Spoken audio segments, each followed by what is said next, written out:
पहले sports industry का hub जो होता था वो सियालकोट में होता था पार्टीशन से पहले।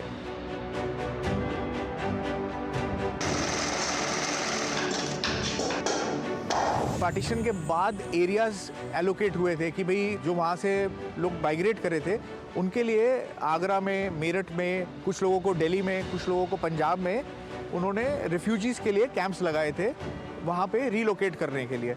तो मेरठ एक हब था जहाँ पे आके बहुत सारे लोग सियालकोट से यहाँ पे आके बेस बनाया था और उन लोगों के पास नॉलेज थी। मेरठ की कहानी तो एक बहुत पुरानी कहानी है स्पोर्ट्स इंडस्ट्री की। आजकल तो मैंने देखा है कि सारा सामान बाहर से आता है, यहाँ से बन के फिर वापस चला जाता है। जैसे इंग्लिश विलो आती है, यहाँ पे प्लैंक्स आते हैं। प्लैंक आने से क्या होता है कि वो आते हैं, बनते हैं और फिर वापस जाते हैं। मैं लगभग 45-47 साल पहले वहाँ गया था और मेरे कोच वहाँ पर लेके गए थे, क्योंकि मुझे बड़ी एक जिज्ञासा होती थी जानने के लिए कि बॉल कैसे बनती है, बैट कैसे बनते हैं। बॉल भी इंडिया में जो बनती है वो हाथ से सिली जाती है, ऑस्ट्रेलिया में जो बॉल बनती है वो मशीन में ही सिली जाती है, वो मशीनों से ही सब कुछ होता है। क्रिकेट बोलने में एक बहुत छोटा सा वर्ड है, बट पूरे वर्ल्ड को केटर करता है। ये आप एक प्लेयर को सिर्फ एक छक्के और चौके मारते हुए देखते हैं। लोगों को ये बहुत समझना चाहिए, लोगों को बहुत जानना ज़रूरी है, इसके पीछे lot of hard work, lot of craftsmanship is involve. सारा दारोमदार एक बैट का उसके बैलेंस और वेट के अलावा मोस्ट इम्पॉर्टेंटली पिंक पे जाता है, जो हर एक प्लेयर को सबसे पहली चीज़ देखनी होती है। उसके बाद वो बैलेंस और उसकी शेप, उसका वज़न, उसका वो चीज़ बाकी चेक करता है।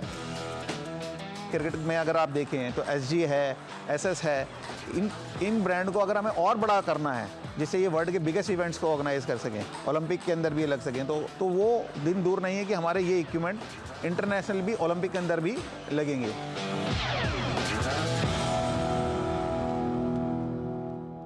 हम इस वक्त मौजूद हैं देश की राजधानी दिल्ली से कुछ ही दूरी पर स्थित उत्तर प्रदेश के शहर मेरठ में। एक ऐसा शहर जिसने बदलते वक्त के साथ खुद को तो बदला ही है, लेकिन इसकी एक सबसे बड़ी पहचान यहाँ का खेल उद्योग बन गया है, जो विश्व स्तर पर अपनी चमक को बिखेर रहा है।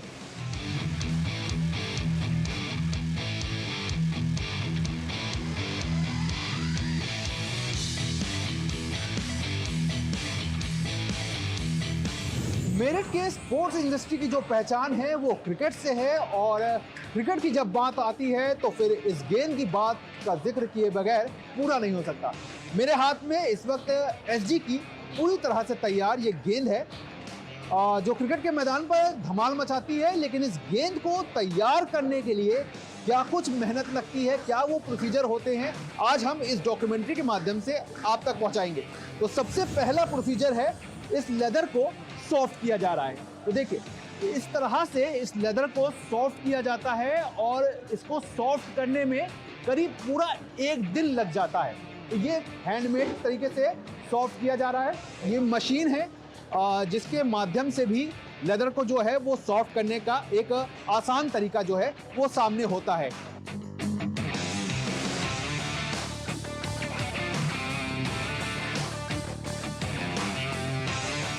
लेदर जब सॉफ्ट हो गया उसके बाद इसकी कटिंग का जो है वो शुरू हो जाता है प्रोसीजर।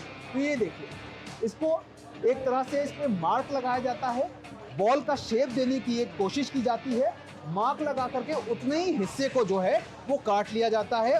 तो ये जो हिस्सा है वहाँ जो मार्क लगाया गया वो इस तरह से कुछ तैयार होकर के इस रूप में आ जाता है।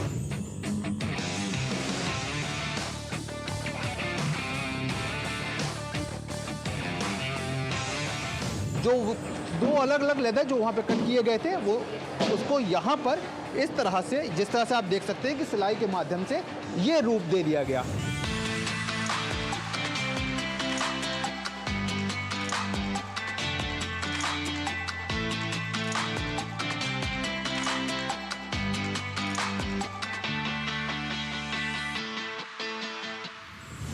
ये वो मशीन है जहाँ पर इसको बॉल का जो है वो एक पूरी तरह से शेप दे दिया जाता है।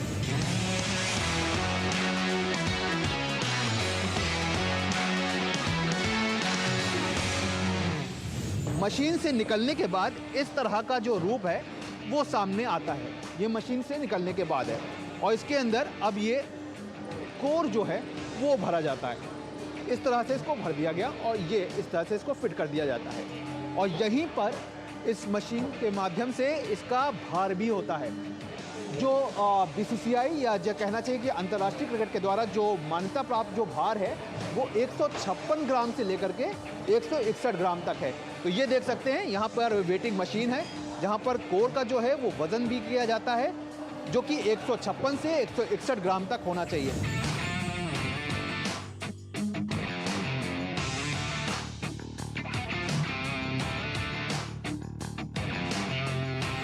के ऊपर जो सीमिंग होती है, जो सिलाई होती है, जो फाइनल जो टच दिया जाता है वो इस तरह से दिया जाता है।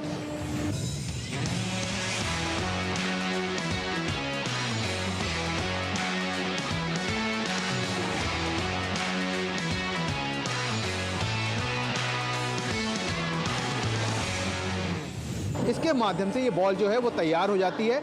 इसके बाद का जो काम होता है वो केवल पॉलिश करने का और इस पे लेबल लगाने का बाकी रहता है। I don't ever slow up, no I don't take shit. I got no love for the fakeness. If you wanna play tough and wanna hate this, I'll always show up.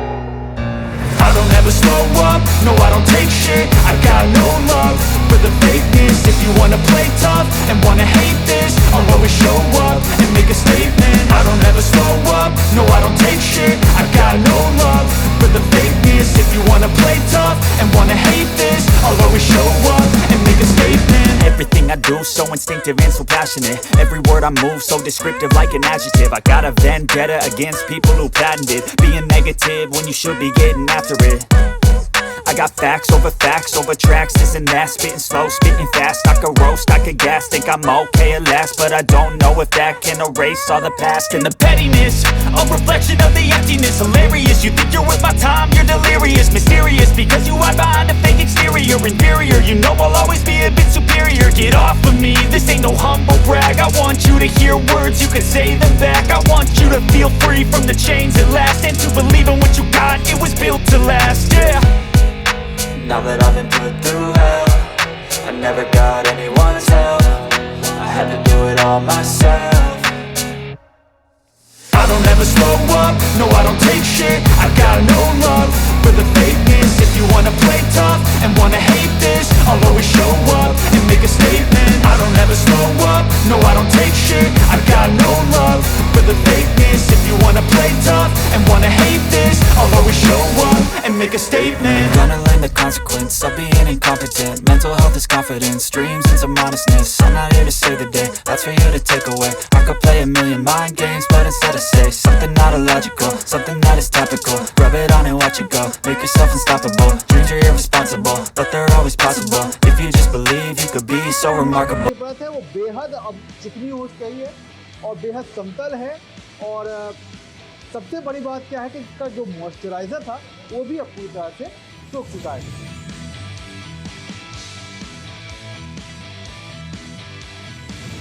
एक लंबी चौड़ी प्रक्रिया के बाद ये बल्ला जो है अब पूरी तरह से तैयार हो गया है। स्टिकर भी लग गया है, ग्रिप भी इसकी तैयार है और अब ये सिर्फ इसको इंतज़ार है मार्केट में उतरने का।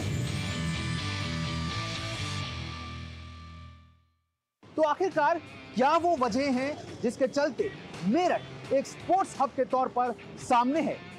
इस डॉक्यूमेंट्री के माध्यम से हम उस चीज को जानेंगे भी और तमाम उन पहलुओं को समझेंगे जो इस ओर मेरठ को आगे बढ़ाती हैं।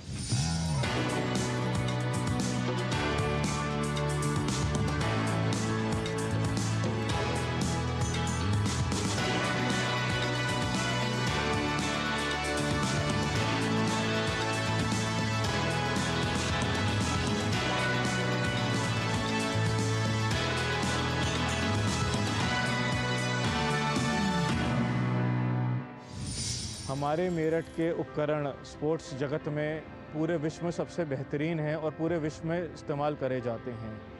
चाहे वो क्रिकेट हो, चाहे एथलेटिक्स हो या और कोई गियर हो, मेरठ के जो मैन्युफैक्चरर्स हैं उनका पूरे विश्व में नाम है।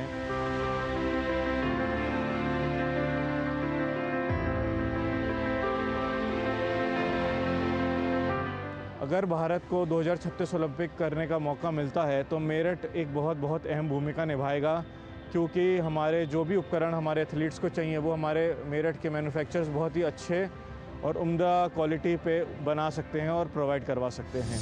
जब ये इंडस्ट्री थी जो मूव करी है, ये मूव करी है सियालकोट से। तो पहले स्पोर्ट्स इंडस्ट्री का हब जो होता था वो सियालकोट में होता था पार्टीशन से पहले।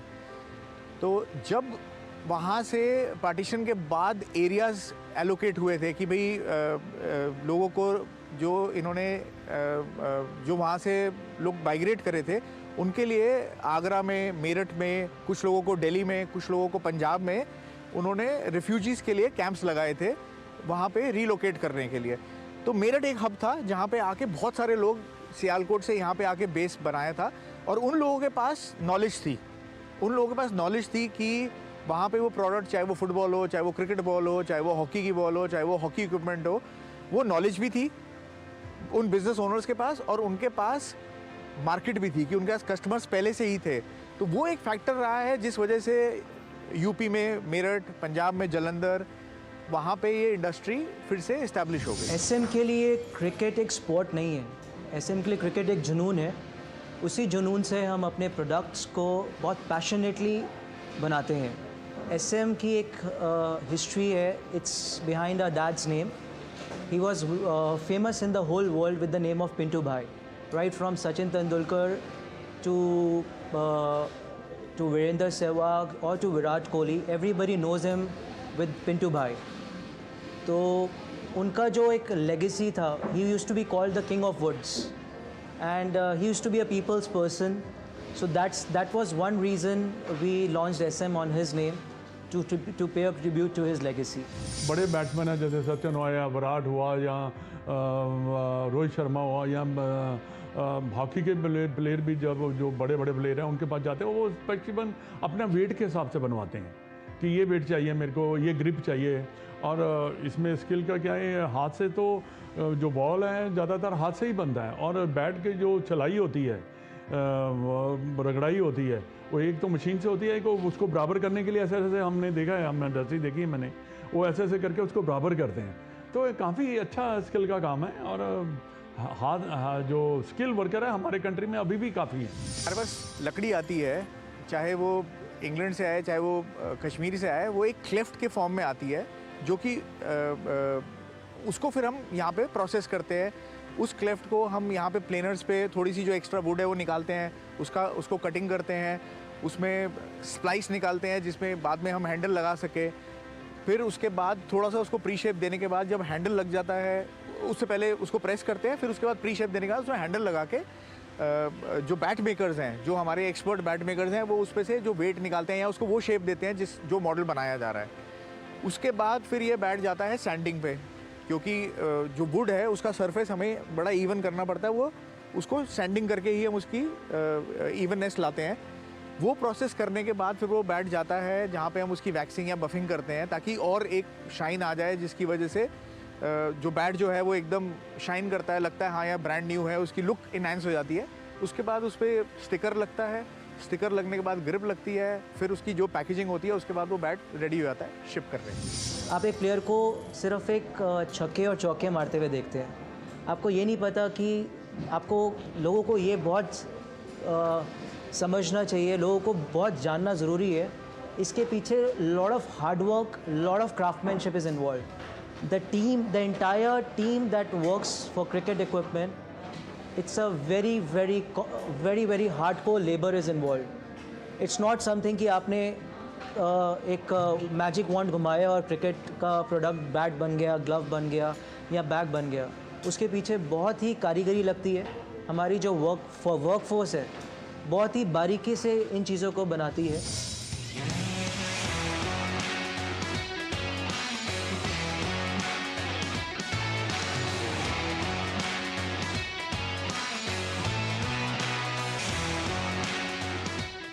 मैं लगभग 45-47 साल पहले वहाँ गया था और मेरे कोच वहाँ पर लेके गए थे, क्योंकि मुझे बड़ी एक जिज्ञासा होती थी जानने के लिए कि बॉल कैसे बनती है, बैट कैसे बनते हैं, और देख के बड़ा मज़ा आया था मुझे। और देख के लगा था कि क्या आर्टिस्ट हैं ये लोग, किस तरह से काम कर रहे हैं, क्योंकि बॉल भी इंडिया में जो बनती है वो हाथ से सिली जाती है। ऑस्ट्रेलिया में जो बॉल बनती है वो मशीन में ही सिली जाती है, वो मशीनों से ही सब कुछ होता है। लेकिन यहाँ पर हाथों से बुनी जाती है वो बॉल, वो जो सीम आपको दिखती है। और आप देखिए कितनी लाखों लाखों बॉलें बनती होंगी हर दिन। तो ये मैन्युफैक्चरर्स ने बेहतरीन काम किया और यहाँ पर प्रोफेशनल्स का ही काम है, क्योंकि बिना उनके ये काम को इतनी बढ़िया तरीके से नहीं किया जा सकता। क्योंकि बैट की भी अगर आप बात करें, जो प्लेयर्स हैं, इंटरनेशनल प्लेयर्स हैं, वो मांगते हैं कि इस वेट का बैट चाहिए, उसको कैसे बनाएं। इस सब के पीछे बड़ा एक एफ़र्ट है। और जितनी भी तारीफ़ की जाए इन सभी मैन्युफैक्चरर्स की जिनकी आप बात कर रहे हैं, मुझे लगता है कम होगी, क्योंकि ये दिन रात का काम है और ये प्रोफेशनल्स का काम है। देखिए, जैसे आप जानते हैं मेरठ एक स्पोर्ट्स सिटी है। All over world Meerut cater करता है स्पोर्ट्स गुड्स को, स्पेशली क्रिकेट हो गया, टेबल टेनिस हो गया, एथलेटिक्स हो गया। उसके साथ साथ अब मेरठ इवॉल्व हो रहा है फिटनेस इंडस्ट्री में बहुत स्पीडिंगली। इस पर ये देखिए, हमारी जो फैक्ट्री है लास्ट 25-30 ईयर से हम लोग मैन्युफैक्चरिंग में हैं, पर जो बूम पिछले 10 साल में आया है फिटनेस इंडस्ट्री में वो कभी नहीं आया। हम लोग ऑल ओवर इंडिया सप्लाईज करते हैं। Extreme fitness by London sports हमारा ब्रांड है। तो लोगों में अवेयरनेस बढ़ रही है फिटनेस इंडस्ट्री की, स्पेशली अपनी हेल्थ को लेके। कोविड के बाद बहुत अवेयरनेस बढ़ी है। फिट इंडिया मूवमेंट चल रहा है, मोदी जी और गवर्नमेंट पूरा सपोर्ट कर रही है, पूरा प्रमोट कर रही है फिटनेस को। तो उससे फिटनेस इंडस्ट्री बहुत ग्रो करी है। आज के टाइम आप कोई सा भी स्पोर्ट्स खेलते हैं, चाहे क्रिकेट हो, बास्केटबॉल हो, बैडमिंटन हो, या हेल्दी लाइफस्टाइल भी चाहिए, तो विदाउट एक्सरसाइज वो पॉसिबल नहीं है। एक्सरसाइज के लिए इक्विपमेंट चाहिए। तो इसलिए हम लोग उसमें फिल इन करते हैं कि हमारे जो मैन्युफैक्चरिंग प्रोडक्ट्स हैं ऑल ओवर इंडिया जाते हैं और मेड इन इंडिया प्रोडक्ट्स हैं। ये हमारा सबसे बड़ा प्लस पॉइंट है। जो लोग चाइना करते हैं उसके अगेंस्ट हम लोग खड़े हैं, और गवर्नमेंट सपोर्ट्स भी मिलते हैं, सब्सिडीज़ भी मिलती हैं हेल्थ इंडस्ट्री को लेके। हम लोग ऑल ओवर इंडिया सप्लाई करते हैं और फुली ऑटोमेटेड प्लांट है हमारा। मैं 72 से ये मैन्युफैक्चरिंग में हूँ, और मैं ये देख रहा हूँ कि हमारे जो बॉस हैं ये सियालकोट से काम करते हुए आए हैं, और इनको एक बहुत लंबा अनुभव है।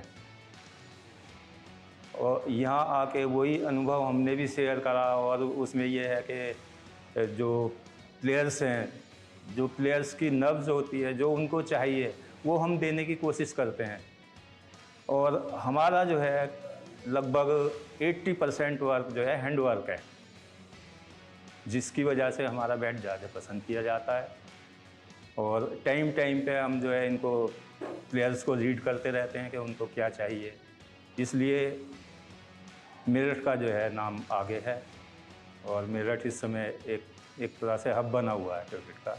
हम बेस्ट वेट पॉसिबल जो एक बैट मांगते हैं, जो नॉर्मली 1140-50 ग्राम से 1210-20-30 ग्राम तक चलता है, उस प्रोविजन में हम एक बैट को, एक इंग्लिश में बैट को प्रॉपर कंप्लीट करते हैं और बेस्ट प्रोवाइड पॉसिबल करके। और ऑब्वियसली कश्मीरी लोग का भी लगभग सिमिलर वेट ही चलता है आज की डेट में।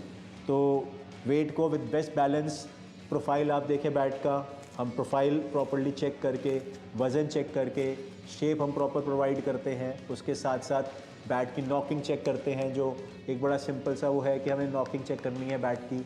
हालांकि हम बॉल से प्रेफर करते हैं, हमारी नॉकिंग मशीन है, लेकिन एक जनरल तौर पे एक नॉकिंग ये बहुत इंपॉर्टेंट पार्ट है बैट का, क्योंकि सारा दारोमदार एक बैट का उसके बैलेंस और वेट के अलावा मोस्ट इम्पॉर्टेंटली पिंक पे जाता है, जो हर एक प्लेयर को सबसे पहली चीज़ देखनी होती है। उसके बाद वो बैलेंस और उसकी शेप, उसका वज़न, उसका वो चीज़ बाकी चेक करता है। हमारा जो मेरठ है वो फेमस इसलिए है क्योंकि हमारे मेरठ के अंदर स्पोर्ट्स इंडस्ट्री ने बहुत बढ़िया तरीके से इम्प्रूवमेंट किया है, बहुत डेवलपमेंट किया है मेरठ की इंडस्ट्री ने, खेल इंडस्ट्री के अंदर, और ये पूरे वर्ल्ड वाइड में फेमस है। मेरठ जो फेमस है पूरे वर्ल्ड वाइड इसलिए फेमस है क्योंकि यहाँ पे उपकरण जो मिलते हैं खेल से रिलेटेड वो चीप एंड बेस्ट, बढ़िया और अच्छे मिलते हैं।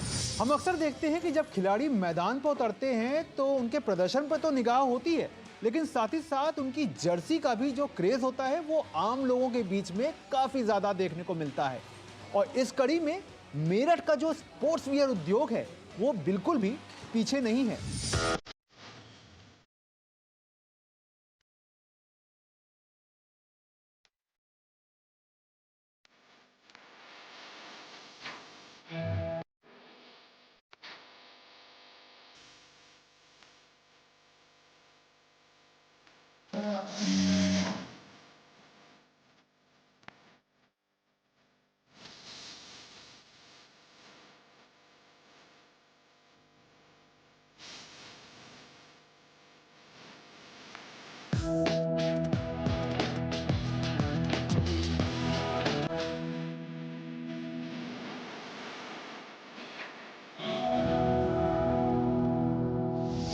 मेरठ ऑलरेडी इतना फेमस है कि SG यहाँ पे, SS यहाँ पे आपके सारे बैट्स यहाँ से मिलते हैं, आपकी सारी लेदर बॉल्स आती हैं। बड़े से बड़ा cricket player, be Sachin, be Dhoni, be Raina, हर कोई यहाँ पे आके अपना बैट लेके जाता है। तो नाउ उस चीज़ के साथ साथ हम लोग मेरठ में यहाँ फोकस कर रहे हैं कि हम लोग अपना गारमेंट भी पुश करें इस इंडस्ट्री में, एंड उस चीज़ को भी एक नेक्स्ट लेवल पे लेके जाए यहाँ पे। तो हम लोग क्रिकेट जर्सीज पे फोकस कर रहे हैं, क्रिकेट के साथ जो रनिंग के ट्रैक शूज़ होते हैं उस पर फोकस कर रहे हैं, अब हम लोग बेस पे फोकस कर रहे हैं। तो जैसे मेरी यूनिट में ही अकेले हम लोग कुछ रफली 3000 ट्रैक शूज़ बना रहे हैं पर मंथ, 30,000 के अराउंड बिब्स बना रहे हैं, 3,000 to 5,000 जर्सीज बना लेते हैं, and then different shorts and different T-shirts and all. ये एक अकेली यूनिट है मेरठ में, ऐसी ही लास्ट कुछ सालों में बहुत सारी खुल चुकी हैं। गवर्नमेंट का फुल सपोर्ट है, पूरा प्रमोशन रहता है, तो it's a really good and booming business. इससे लाइवलीहुड भी बहुत मिल रहा है लोगों को, तो it's a really good thing that's happening in India and in Meerut.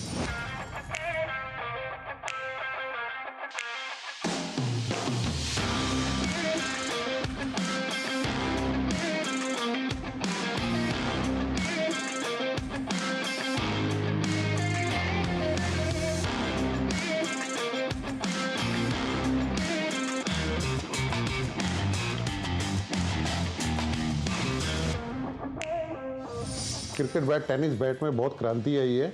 अभी तक सब वुडन बैट ज़्यादा चलता था, अभी तक प्लास्टिक बैट को सब टॉयज़ बैट में जाती है कैटेगरी, लेकिन अभी हैवी वेट में, हैवी और शेप में ये लोग, हम लोगों ने बनाया बैट। वो पूरे इंडिया में जितने भी मतलब मॉडर्न रिटेल में भी और स्पोर्ट्स इंडस्ट्री में भी सब जगह हमारा BSM क्रिकेट बैट जा रहा है।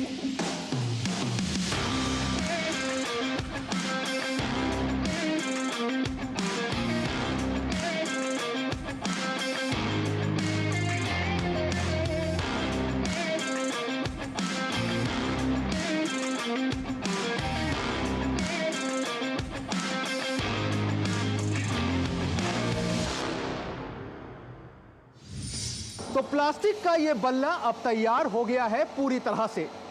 इस बल्ले के माध्यम से एक मैन्युफैक्चरिंग का अलग रूप भी देखने को मिलता है, और साथ ही साथ सबसे बड़ी बात क्या है कि टेनिस क्रिकेट लीग में इस बल्ले की जो धूम है वो अब पूरे देश भर में देखने को भी मिल रही है। चैलेंज जो इंडस्ट्री में है वो आज की डेट में जो मुझे लगता है वो एक फैक्टर है कि ये लेबर इंटेंसिव इंडस्ट्री है, और यहाँ पे ना लोगों को स्किल इन्हांसमेंट के लिए या ट्रेनिंग के लिए कहीं सेंटर्स नहीं है इसके लिए। तो यहाँ पे या तो जो बड़े ब्रांड्स हैं या बड़े मैन्युफैक्चरर्स हैं वो खुद ही कर रहे हैं वो पार्ट, जैसे हम कर रहे हैं SG में, कि हम लोगों को लाते हैं यहाँ पे ट्रेन करते हैं, और ताकि वो लोग प्रोडक्शन कैपेसिटी बढ़ा पाए। एक वो चैलेंज है, और दूसरा चैलेंज जो रहेगा वो ग्रास रूट लेवल पे ना इतना फोकस अभी इंफ्रास्ट्रक्चर पे नहीं है। हम चाहते हैं एक अच्छा खिलाड़ी एक अच्छे प्रोडक्ट को पहने। हम सिर्फ एक खिलाड़ी हमारे लिए, चाहे हमारे लिए विराट कोहली हो, चाहे हमारे लिए एक नॉर्मल 7 years old क्रिकेटर हो, हमारे लिए उसी की इम्पोर्टेंस उतनी ही है। हम उतनी ही एफर्ट्स, उतनी ही प्रिसीजन से अपने प्रोडक्ट्स में जान डालते हैं। सो जो विराट कोहली को हम प्रोडक्ट देते हैं वही हम रेगुलर मार्केट में वही प्रोडक्ट देते हैं। So we are known for this, हमारा ब्रांड जाना ही उसी से जाता है।